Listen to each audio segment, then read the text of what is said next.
Bapa kami yang maha baik, Allah kami yang maha kuasa, yang kami kenal di dalam nama Tuhan Yesus Kristus. Saat ini Tuhan, kami memuliakan Engkau, karena Engkau Allah yang maha baik. Kami mengucap syukur, karena kami ada sebagaimana ada, itu semua karena anugerah Tuhan. Bapa, sebentar kami akan merenungkan firman Tuhan. Berikanlah kami hati yang rindu untuk diisi dengan kebenaran Engkau. Berikan kami supaya kami boleh mengerti, memahami akan firman Tuhan. Terima kasih Bapa, sembunyikan kami di belakang salib Engkau. Biarlah Tuhan sendiri yang nampak dan kemuliaan hanya bagi nama Tuhan. Di dalam nama Tuhan Yesus kami berdoa. Amin. Shalom Bapak Ibu Saudara. Saat ini firman Tuhan dengan judul nyanyian hamba Tuhan, yaitu di dalam Yesaya 42 ayat 1 sampai dengan ke-9. Yesaya 42 ayat 1 sampai dengan 9. Saya akan bacakan firman Tuhan buat kita semua. Yesaya 42 ayat 1 sampai dengan 9 di dalam TB2. Lihat, itu hambaku yang kupegang, orang pilihanku yang kepadanya aku berkenan. Aku telah menaruh rohku padanya, supaya ia menyatakan hukum kepada bangsa-bangsa. Ia tidak akan berteriak atau menyaringkan suara, atau memperdengarkan suaranya di jalan. Bulu yang patah terkulai tidak akan diputuskannya. Sumbu yang pudar nyalanya tidak akan dipadamkannya. Dengan setia ia akan menyatakan hukum. Ia sendiri tidak akan menjadi pudar dan tidak akan patah terkulai sampai ia menegakkan hukum di bumi. Pulau-pulau mengharapkan pengajarannya. Beginilah firman Allah Tuhan yang menciptakan langit dan membentangkannya, yang menghamparkan bumi dengan segala yang tumbuh di atasnya, yang memberikan napas kepada umat manusia, yang mendiaminya, dan nyawa kepada mereka yang hidup di atasnya. Aku, Tuhan, telah memanggil engkau dalam kebenaran, telah memegang tanganmu. Aku telah menjaga engkau dan menjadikan engkau perantara perjanjian bagi umat manusia, terang untuk bangsa-bangsa. Untuk membuka mata yang buta, untuk mengeluarkan orang hukuman dari penjara, dan orang-orang yang duduk dalam kegelapan dari rumah tahanan. Aku Tuhan, itulah namaku. Aku tidak memberikan kemuliaanku kepada yang lain atau kemasyuranku kepada patung. Hal-hal yang dahulu diberitahukan sekarang sudah menjadi kenyataan. Hal-hal yang baru hendak ku beritahukan. Sebelum hal-hal itu muncul, aku mengabarkannya kepadamu. Amin. Bapak Ibu Saudara, judul perikop ini hanya BIMK dan TB1 itu judulnya hamba Tuhan. Kalau TB2 nyanyian hamba Tuhan. Nah, perikop ini mengantar kita kepada salah satu topik penting dalam Yesaya 40 sampai 55, yaitu hamba Tuhan. Hamba Allah. Dan isi utamanya itu penghiburan dan janji pemulihan. Kalau kita tahu latar sejarahnya itu umat Israel di dalam pembuangan. Saya akan memberikan dulu latar belakang di dalam Yesaya 42 ini. Ini termasuk bagian yang menubuatkan tentang penghiburan dan janji pemulihan bagi bangsa-bangsa Israel yang sedang di dalam pembuangan di Babel. Nah, itu sekitar abad ke-6 sebelum Masehi. Mereka mengalami keterpurukan akibat dosa dan ketidaksetiaannya kepada Allah. Karena itu Tuhan mengutus Nabi Yesaya untuk menyampaikan janji bahwa dia belum meninggalkan umatnya. Justru di tengah penderitaan ini Tuhan menyatakan rencananya, yaitu mengutus hambanya untuk menyelamatkan dan memulihkan umat manusia. Nah, bagian-bagian lain dari kitab Yesaya yang mengangkat topik ini dan yang disebut nyanyian hamba itu ada di dalam keempat bagian, ya. Dan ini adalah di dalam Yesaya 40 sampai 55. Di situ adalah tugas yang diberikan Allah kepada hambanya. Sedangkan yang kedua di dalam 49 ayat 1 sampai 7, hamba yang menjadi terang bagi bangsa-bangsa sehingga mereka mengakui kuasa Allah yang menyelamatkan. Dan di dalam Yesaya 50 ayat 4 sampai 9, hamba Tuhan yang menderita secara fisik dan dipandang hina saat mengemban tugas yang diberikan Tuhan. Dan yang keempat, Yesaya 52:13 ya. Itu penderitaan dan kemuliaan hamba Tuhan. Disambung di situ adalah hamba yang memperoleh kemenangan 53 sampai 12. Nah, dengan kata lain penderitaannya sendiri akhirnya akan menghapus dosa dan kesalahan orang lain. Tuhan akan memberikan ganjaran kepada hamba itu karena mengorbankan hidupnya bagi orang lain. Namun di sini dikatakan memang tidak ada bukti kalau keempatnya ini dinyanyikan. Jadi ahli sejarah yang lain menyebut keempat bagian ini adalah sebagai puisi. Jadi kita bisa beri judul puisi pertama tentang hamba Tuhan, begitu ya. Jadi nggak ada bukti kalau memang ini dinyanyikan. Nah, perikop ini saya bagi di dalam dua bagian. Ya, perikop Yesaya 42 ini ada dua bagian. Yang pertama, ayat 1 sampai 4 itu Allah menggambarkan tugas yang dipercayakannya kepada hambanya. Di sini tugas hamba Tuhan. Dan yang kedua, ayat 5 sampai 9, Allah sebagai pencipta berbicara kepada hambanya mengenai tugas itu tadi. Ya. Jadi selain ayat 5, Allah adalah pihak yang berbicara kepada hambanya. Di seluruh perikop ini, Allah tidak pernah menjelaskan siapakah hambanya itu. Tidak ada penjelasan.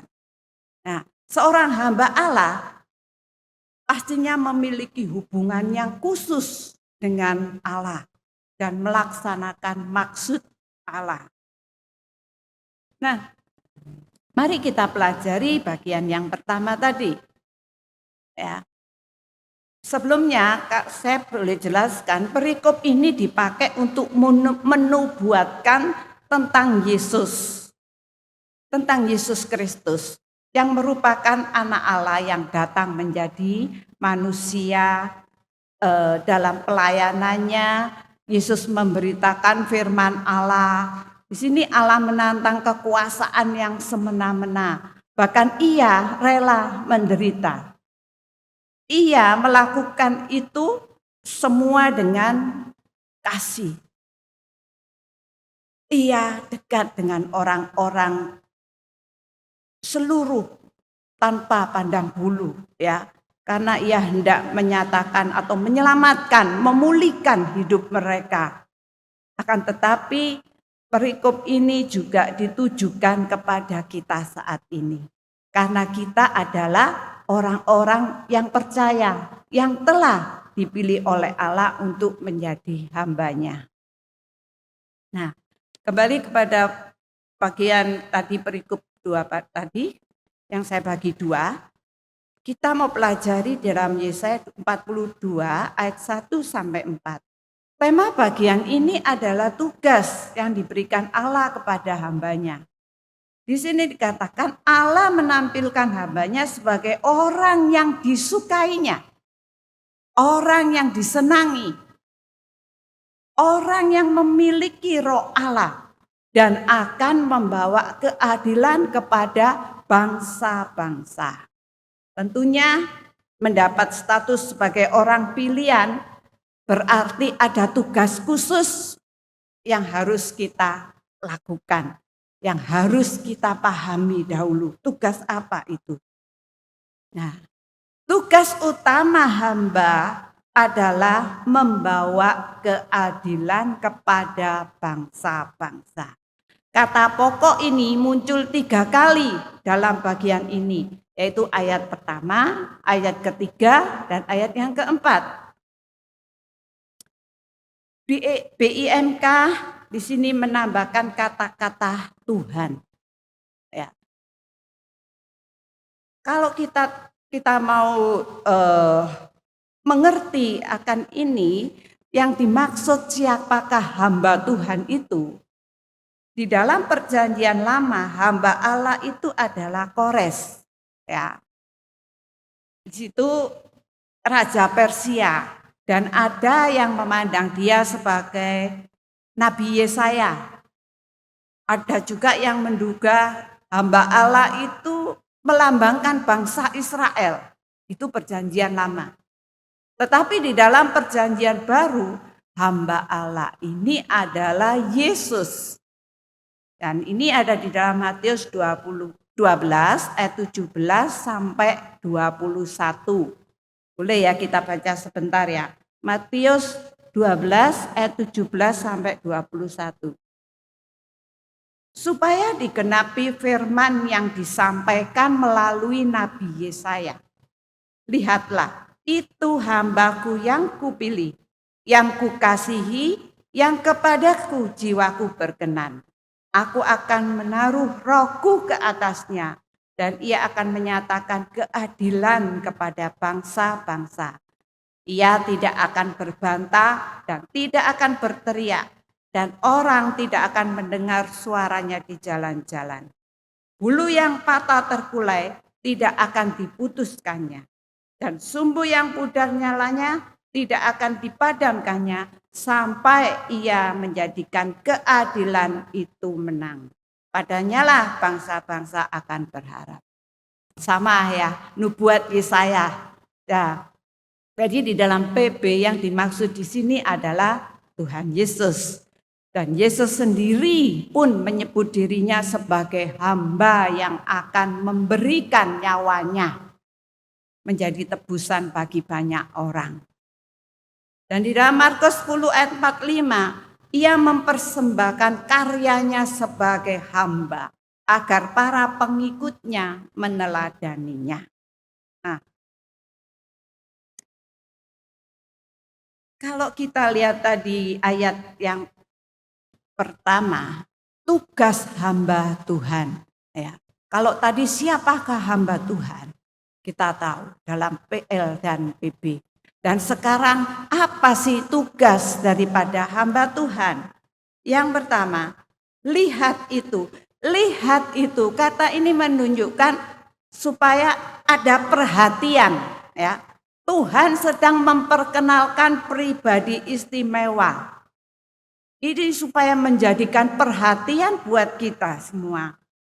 Selanjutnya, hambaku yang kupegang. Kita tahu kupegang, orang yang kudukung. Berarti misi hamba tidak dilakukan dengan kekuatannya sendiri, tetapi dengan penyertaan Allah. dipegang, didukung oleh Allah. Orang pilihanku, artinya orang-orang yang dipilih Allah di masa lalu. Bisa seperti kalau kita tahu masa lalu siapa orang yang dipilih Allah? Abraham, ya, Musa, Daud. Jadi jelas hamba Tuhan itu dipilih oleh Allah secara khusus. Bukan karena kemampuan, tetapi karena kasih karunia Allah. Tidak atau bukan keinginannya sendiri masuk di dalam pelayanan, tetapi dikatakan dipanggil, ya, dipanggil oleh Allah. Jadi kita sebagai hamba Tuhan, bahwa sepenuhnya panggilan pemilihan ini semata-mata dari Tuhan. Maunya Tuhan, ya. Selanjutnya, yang kepadanya aku berkenan. Jelas, Allah suka, Allah senang kepada hamba-hambanya. Aku telah menaruh rohku padanya. Di sini Allah mengaruniakan rohnya. BIMK memberi, melimpahkan kuasaku kepadanya. Hamba Tuhan bekerja di dalam kuasa Roh Kudus. Hamba Tuhan, orang yang dipegang oleh Allah, orang yang dipilih oleh Allah, orang yang disukai dan berkenan kepada Tuhan, serta dilimpahkan dengan kuasa Roh Kudus. Supaya apa? Supaya apa kita diberi itu? Supaya ia menyatakan hukum kepada bangsa-bangsa. BIMK membawa keadilan kepada atau bagi setiap bangsa. Nah, ayat 1 ini melihat penjelasan seperti ini, kita tahu bahwa ini biasanya tadinya dinubuatkan tentang Yesus Kristus yang merupakan anak Allah yang datang menjadi manusia. Yesus yang disukai oleh Allah. Ada kata dalam Matius 3 ayat 17, inilah anakku yang kukasihi, kepadanya lah aku berkenan. Dan dipilih oleh Allah dan dipenuhi oleh Roh Kudus. Lukas 4 ayat 18. Roh Tuhan ada padaku, oleh sebab ia telah mengurapi aku. Dalam pelayanannya, Yesus memberitakan firman Allah. Dia rela menderita, ia melakukan itu semua dengan kasih. Ia hendak menyelamatkan. Namun, ayat ini juga ditujukan kepada kita semua. Karena kita adalah orang-orang yang percaya, orang-orang yang telah dipilih oleh Allah untuk menjadi hambanya. Selain itu, tugas hamba Tuhan itu selain membawa keadilan bagi setiap bangsa atau semua bangsa, dikatakan tadi kan di dalam bagian terakhir, jadi hamba Allah itu bukan hanya diutus kepada bangsa Israel saja, tetapi kepada bangsa-bangsa lain. Dan ia akan memastikan, ia akan menegakkan keadilan bagi semua bangsa. Hamba Tuhan, orang yang menegakkan keadilan. Gimana kalau kita bisa menegakkan keadilan? Yaitu kalau kita juga hidup sesuai dengan kebenaran. Bagaimana kita bisa menegakkan kebenaran kalau hidup kita tidak berjalan di dalam kebenaran?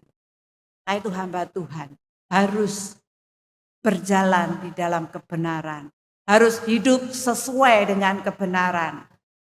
Karena kita bisa menegakkan kebenaran itu. Kita bisa mengerti akan kebenaran. Kita bahkan berjuang untuk kebenaran itu. Dan kita menegakkan kebenaran itu. Yesus adalah hamba yang diutus Allah, penuh dengan Roh Kudus untuk menyatakan kebenaran dan keadilan. Di dunia yang penuh ketidakadilan, Tuhan tetap punya cara untuk menyatakan kebenarannya. Dan kita dipanggil untuk meneladani hamba ini, hidup dalam roh, membawa terang dan keadilan di lingkungan kita. Ayat 2-4 Allah membahas apa yang akan atau tidak akan dilakukan oleh hambanya. Ada 7 kata kerja negatif diawali dengan kata tidak. Ayat 2. 3 dari kata kerja itu muncul dalam ayat ini, yaitu tidak berteriak, tidak menyaringkan, dan mendengarkan. Artinya sang hamba akan mengerjakan tugasnya dengan tenang, tanpa harus menarik perhatian masyarakat. Artinya boleh diartikan tetap mengendalikan lidah. Jangan bicara sembarangan, ya, sembrono. Hamba Tuhan harus bisa mengendalikan lidah. Beda dengan para penguasa yang senang memamerkan kekuasaannya, ya, atau memperlihatkan kekuatannya melalui demonstrasi secara otoritas. Beda. Yesus di sini seringkali menyembuhkan orang secara diam-diam. Dalam Markus 7 ayat 36. Yesus bahkan sering berkata, jangan beritahukan kepada siapapun. Matius 12 ayat 1-20 mengutip secara langsung sebagai penggenapan di dalam diri Yesus. Hamba Tuhan yang melayani harus dengan lemah lembut, mengandalkan roh, bukan trik atau emosi manusia untuk mempengaruhi orang lain, bukan, tapi menjadi pembawa damai. Bukan pemicu konflik. Hindari pelayanan yang berfokus pada pencitraan semata. Ya. Layanilah dengan motivasi untuk kemuliaan Tuhan. Hamba Tuhan tidak memakai cara dunia yang keras dan mencolok. Ya. Kita tahu di zaman seperti ini, hamba Tuhan penuh dengan teriakan, dengan kritik, pencitraan. Ya. Kalau kita lihat di sini Tuhan justru memakai pribadi yang lembut, pribadi yang tenang dan tulus. Pelayanan yang sejati dilakukan dengan hati, bukan sorotan. Ya. Jadi meskipun tidak ada yang mengapresiasi, mungkin yang kalau di YouTube itu yang like gitu ya, jempol gitu ya, nggak apa-apa. Ya, kita nggak perlu itu semua. Dan ayat ketiga, tugas selanjutnya yaitu memberi harapan kepada orang yang nyaris putus asa. 2 baris pertama menggunakan 2 kata kerja negatif, tetapi baris akhir merupakan pernyataan positif tanpa kata tidak tentang hamba Tuhan, ya. Di sini dikatakan bulu yang terkulai, yang patah terkulai tidak akan diputuskannya. Kita tahu ya, bulu itu apa? Sejenis rumput tinggi yang tumbuh sepanjang tepi sungai itu yang rimpi sekali, mudah terbawa angin, cepat rontok gitu ya. Menggambarkan sifat lembut dan belas kasihan sang hamba. Ia tidak akan menjadi seperti orang yang menghancurkan tumbuhan yang sudah rusak. Bukan. Artinya hamba Tuhan akan peduli kepada yang lemah, peduli kepada yang menderita, yang mengalami kesusahan. Sumbu yang pudar nyalanya tidak akan dipadamkannya. Kata sumbu ini kita tahu kepala benang ya yang menjadi jalan peresapan minyak. kebagian yang akan dibakar pada pelita ya. Kalau BIMK pelita yang kelap-kelip tidak akan dipadamkannya. Nah, artinya ia tidak akan memadamkan nyala api pelita yang hampir mati, yang pudar. Tetapi akan menolong, akan memulihkan, dan akan menyembuhkannya. Hamba Tuhan atau Yesus tidak memadamkan iman kita saat iman kita mulai lemah. Ia tidak kecewa saat kita bergumul, melainkan ia akan menopang kita.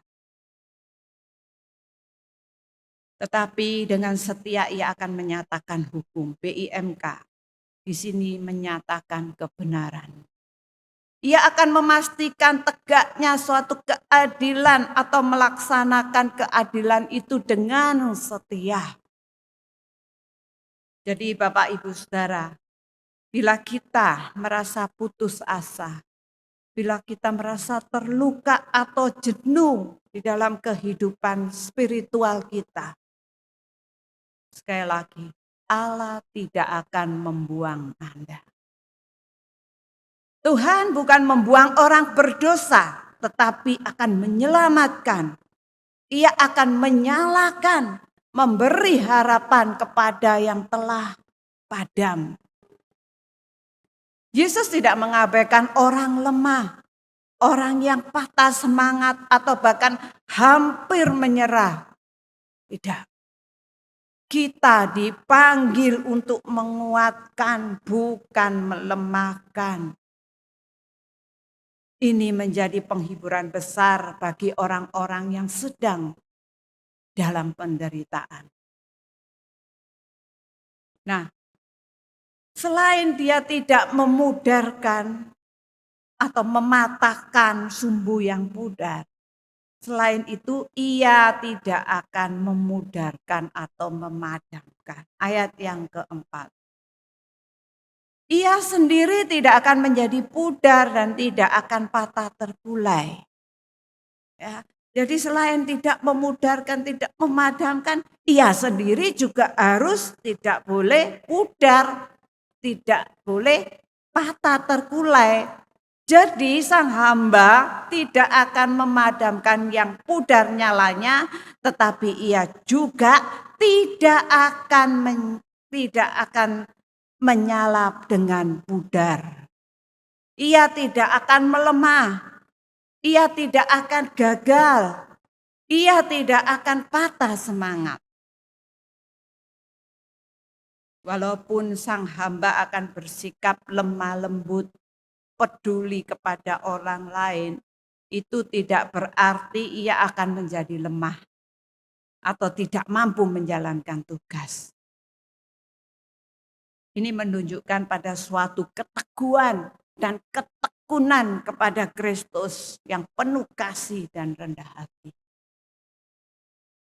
Sekali lagi, sebagai hamba Tuhan atau pengikutnya, kita sendiri tidak akan pudar dan tidak akan patah terkulai.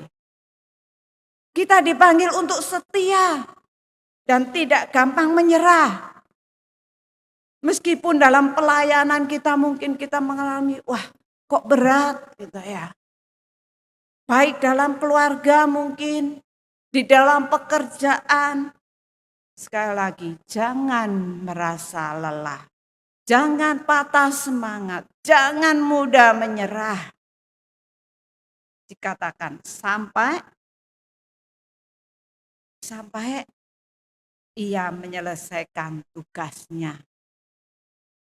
Sampai hamba Tuhan ini menyelesaikan tugasnya, tidak boleh menyerah. Sampai ia menegakkan hukum-hukum di bumi. Untuk ketiga kalinya Allah menyatakan bahwa hambanya akan menegakkan keadilan, akan membawa keadilan. Di sini berarti sebagai penegasan, karena sudah 3 kali dinyatakan.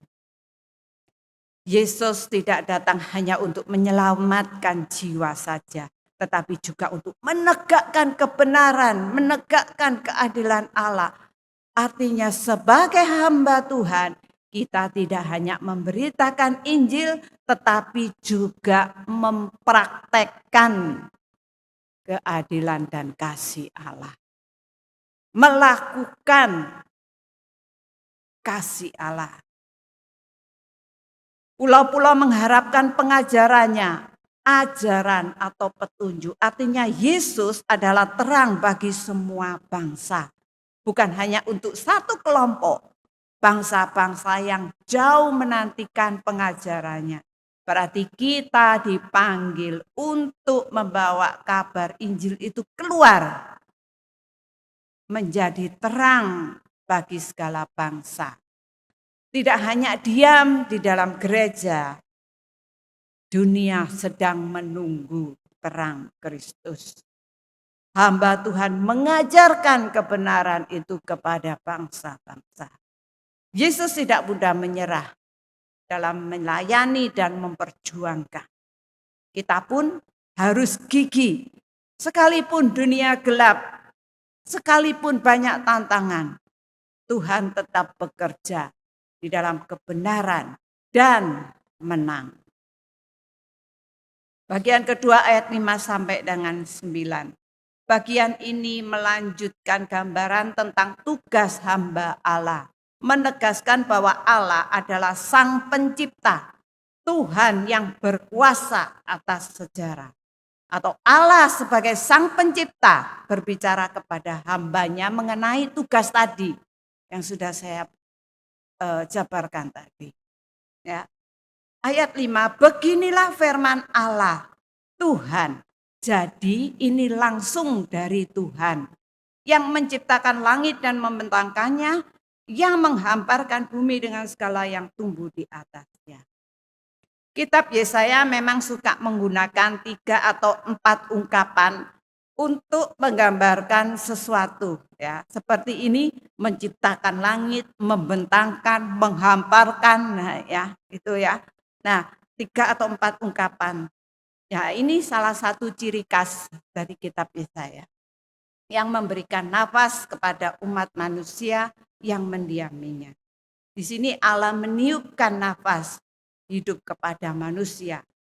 Itu dalam Kejadian 2 ayat 7 kita tahu Allah memberikan atau mengaruniakan nyawa, roh atau angin kepada manusia yang tinggal di atasnya.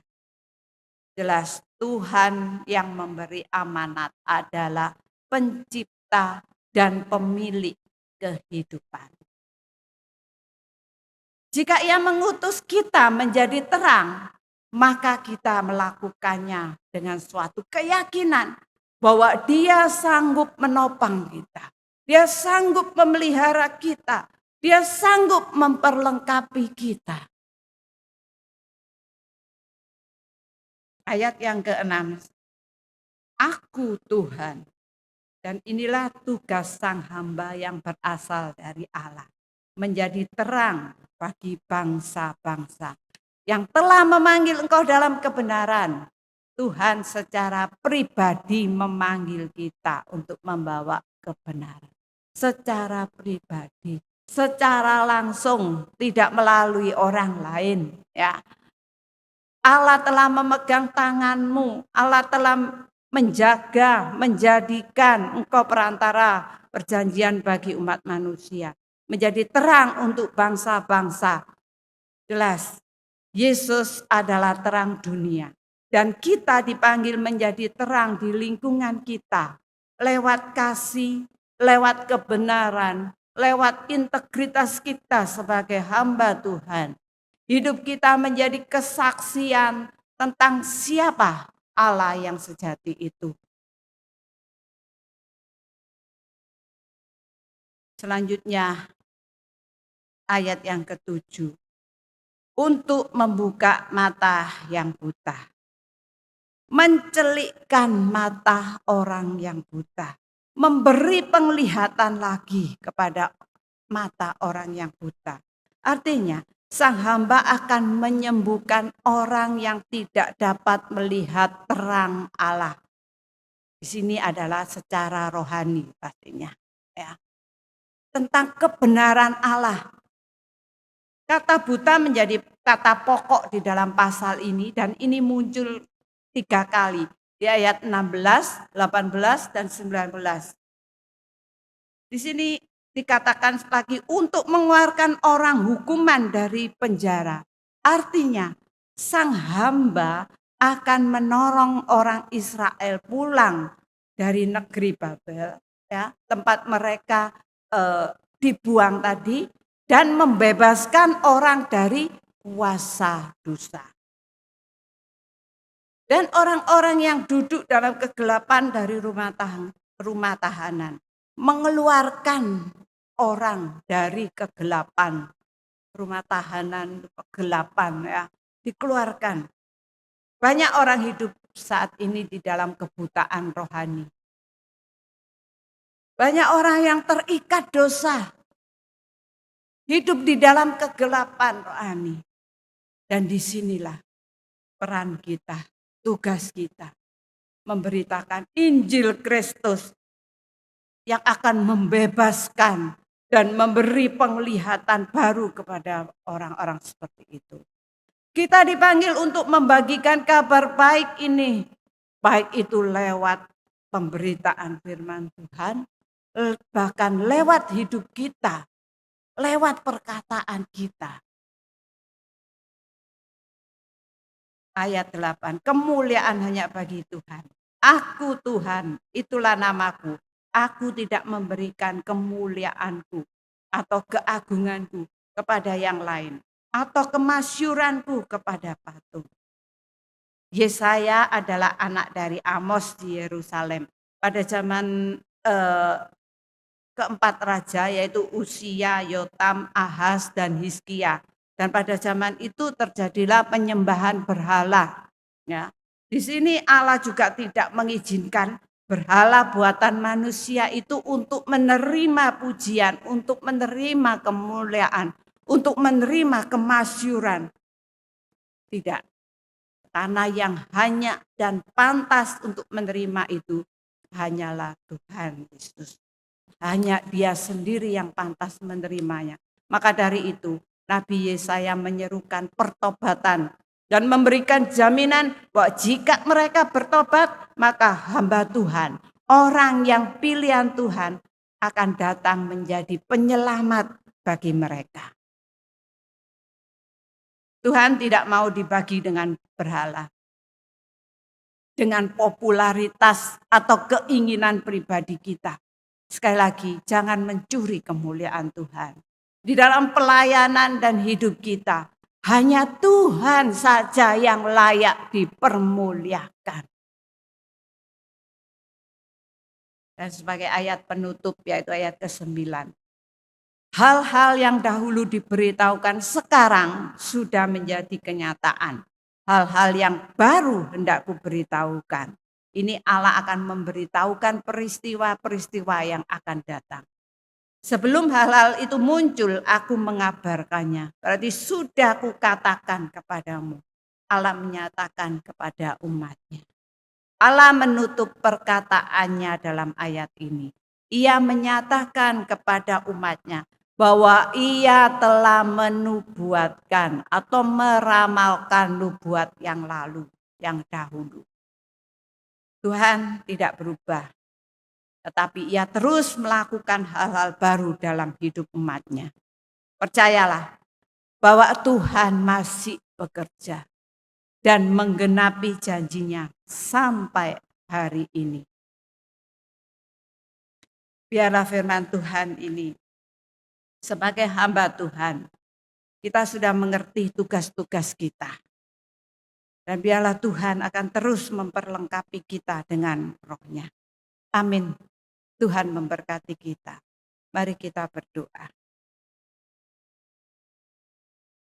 Terima kasih Tuhan buat nasihat firman-Mu, buat penjelasan daripada firman Tuhan. Firman-Mu mengingatkan kepada kami semua sebagai orang-orang pilihan Allah untuk kami bisa melakukan tugas kami. Kami bisa melakukan tanggung jawab kami dan melayani Engkau. Memberitakan Injil kebenaran-Mu kepada seluruh dunia. Kami tahu Tuhan, sendiri kami tidak akan mampu. Tetapi Engkau memberikan roh-Mu untuk memampukan kami melakukan kehendak-Mu. Terima kasih Bapa. Di dalam nama Tuhan Yesus kami berdoa. Amin.